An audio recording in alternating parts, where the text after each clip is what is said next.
Hey there, YouTubers. Unboxing video time. Got another case in. I'm going to get a few cases in so I can get caught up and have a stockpile of cases here. DIYPC. This is Rainbow-Flash-G1-W. I got a similar one of these for War Mother's gaming rig.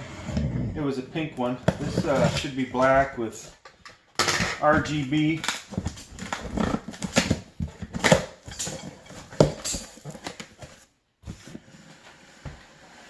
Slide this back. So, yeah, we're not going to have enough room this way.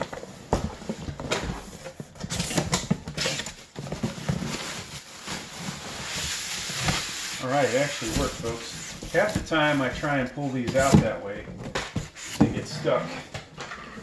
I have to take them off the counter.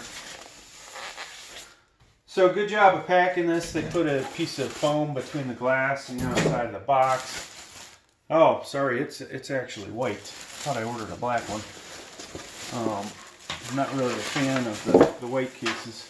A lot of times the metal and the plastic do not actually line up good.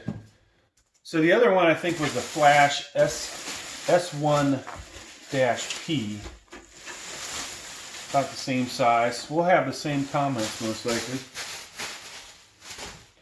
And this would be, so we're looking at the front. Let's pan down. So it's so hard for me to get these cases completely in the view. So we'll talk about this in detail. Let me close this door. You guys don't want to look at my junk pile in the back.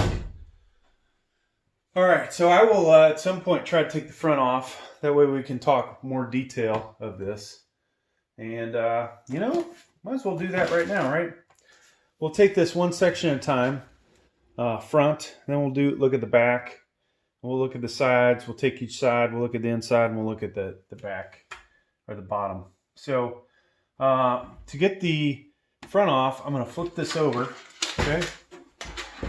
This is pretty universal for all these. I'm going to move the camera up a little. Wow, they actually have nicer looking feet on here. So I'm going to put my fingers in here, okay? And I'm going to push the case away with my left hand or hold it sturdy and just pull with my right hand. I'm pulling. Wow, that took a lot of force, folks. Some of you may not actually be able to do that. Wow, actually hurt my hand doing it. Some sharp edges in there.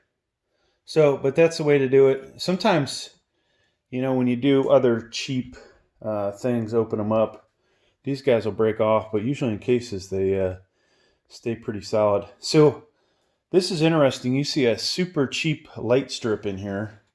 In case you were to have problems with this, it looks like it might be replaceable. There's a little connector there. And it would appear by the way this is wired that the RGB control is the front button, okay? So you have, this is really thick to consider it venting. It's almost like a face mask these days, you know, with us dealing with coronavirus.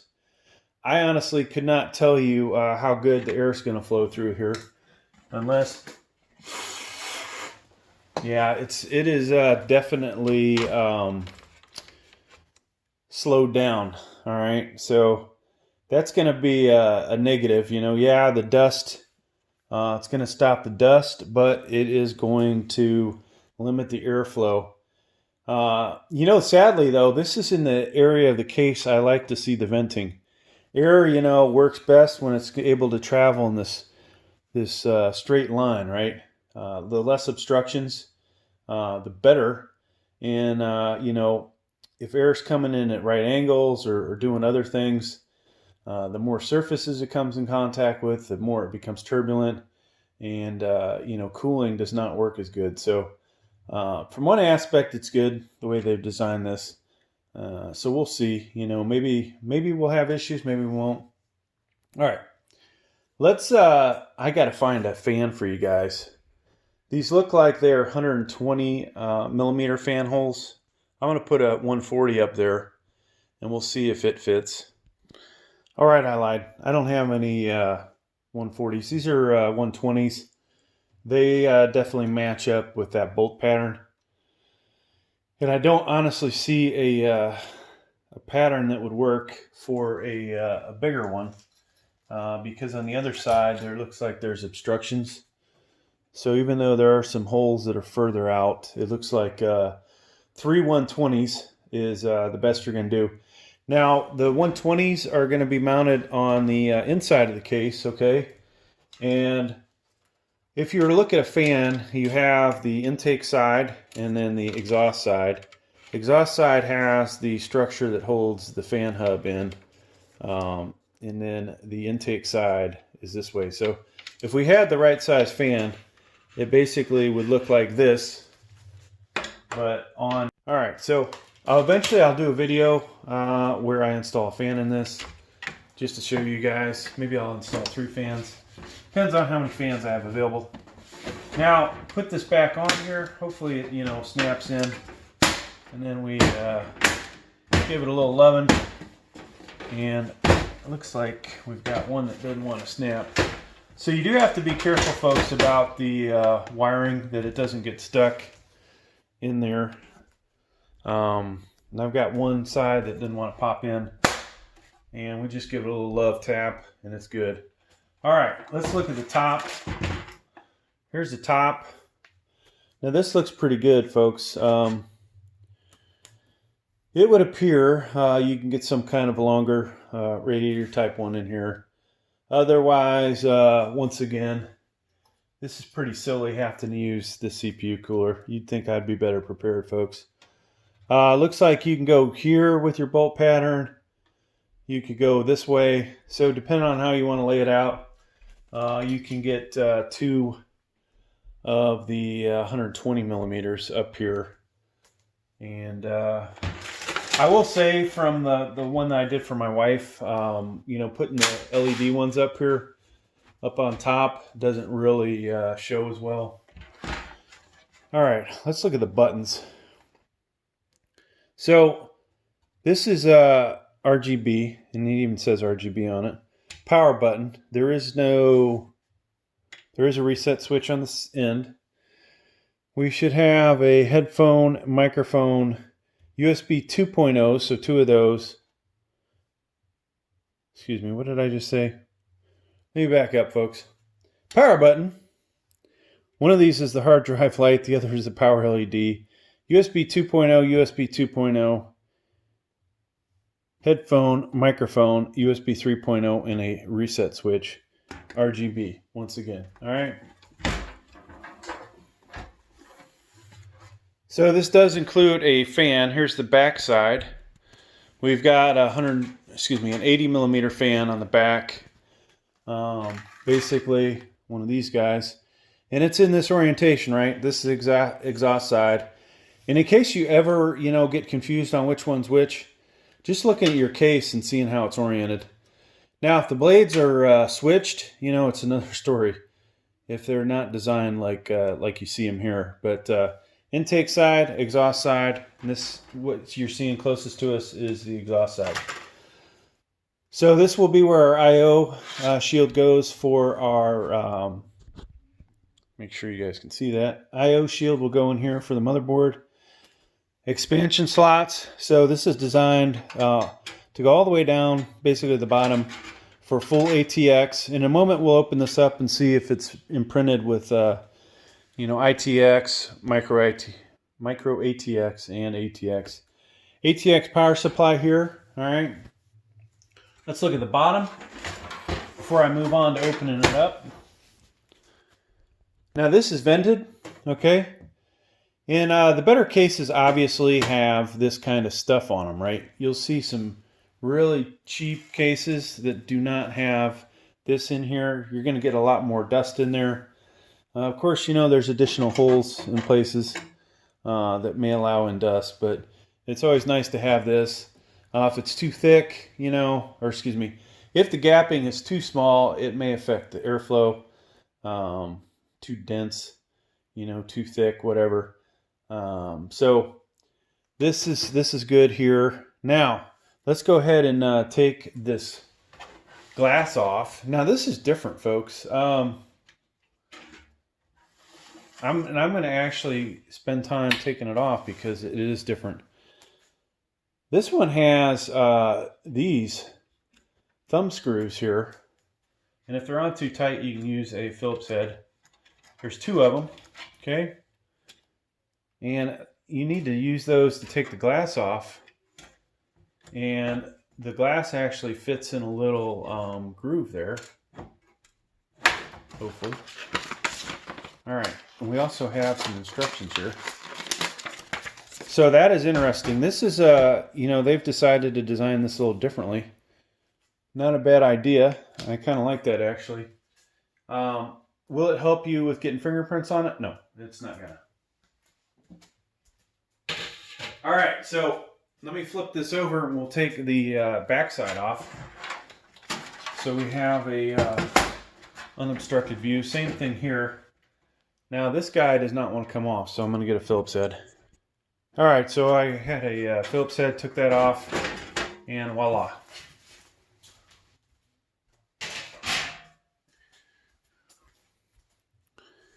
Let's take a look at this. So, good news, folks. This is definitely a good cavity, good size cavity to put your have your cables go through.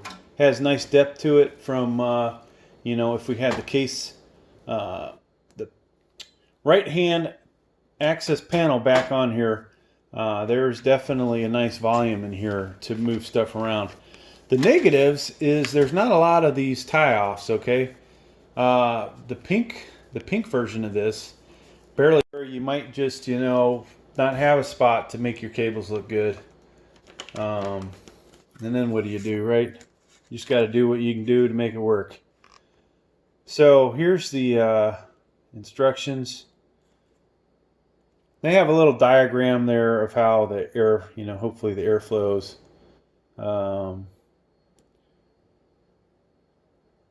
I don't think they honestly gave you the instructions with the pink one, but at least they're here. So we'll put that aside. We most likely won't use it. Before we jump to the other side, let's go ahead and look at our case connectors.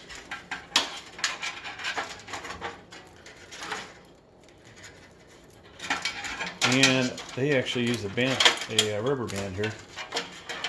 Okay.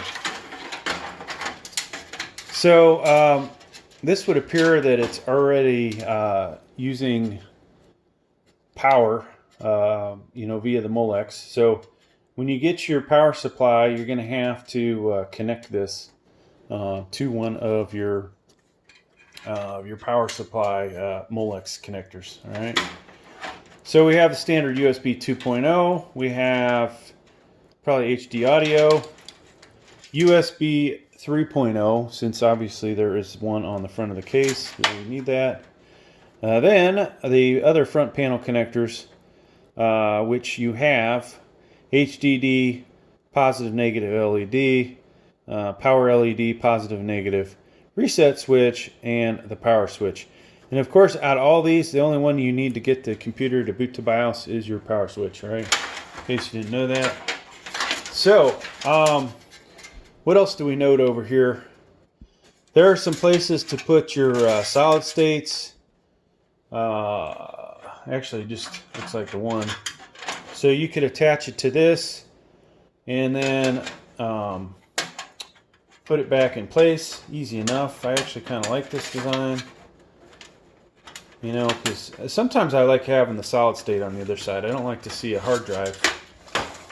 Some of the solid states look sleek. Now, there is a cavity here for your hard drives, 3.5. They don't include a hard drive tray. That's kind of annoying. So hopefully it's the right width that the hard drive, you can bolt it in from the side or screw it in from the side. All right. And now let's look at the front. So a lot of things different between this and the pink one. You see the PSU shroud actually has a cutout, so you'll be able to see what your power supply is after. So looking at the front, this has a cutout for the PSU in the PSU shroud, which will allow you to see what your power supply is. Yours truly really likes that because I have so many computers, so many power supplies. When I'm hunting and pecking for one, trying to figure out what it is, this, you know, is a dead giveaway, right? So I can look at the front and tell. Now, let's grab some motherboards and see what this looks like. I don't have I don't think I have an ITX available anymore. But you can see the ITX is going to fit over here. Most of your wiring is going to come underneath the motherboard or through one of these holes. Probably need this one right here for your 24-pin connector from your power supply. Otherwise, you know, most of the stuff's got to come up underneath it to look good. Now, this guy here off the fan, you know, you definitely want to hide this guy. And that's going to be that's going to have to go up, obviously, underneath the motherboard and through here. So, all right, so here is a micro ATX motherboard. And you can see that it would appear it has extra fastener locations. And in the bag, there is some hardware for you to attach that. So I'll just throw this in here so you can get an idea of what it looks like.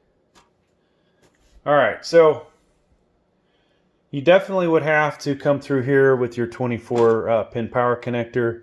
That cable's way too thick to fit under the motherboard. Things that are good about this design, there is a cutout here for your, in this case it'd be a 4-pin CPU power connector. But obviously you may have to go as big as a 4 and an 8 to fit that through there. And that is pretty tight to where the fan is, so you'll want to mount the fan up higher and not lower if you don't want interference there. Okay, down below, all these connectors are going to have to come up underneath the motherboard. Otherwise, they're not going to look that clean. There is a hole down here that you can run some things through, but you know, most of you should come up underneath the motherboard to make it look cleaner. Now, what else do we have here, folks? The connector for the graphics card, your PCI Express connector there would have to come through this slot or the one above it. And that's about it. Let's put an ATX board in here. All right, so I put an ATX board in here. Now this one is interesting. You know, if you were able to get your 24-pin connector underneath, maybe you would come up underneath. Most likely you're going to have to come through this opening. Same thing up here for the CPU power. Going to come through that gap that we looked at. Now down here, some of your cabling looks like you have enough of a gap to bring it underneath the motherboard.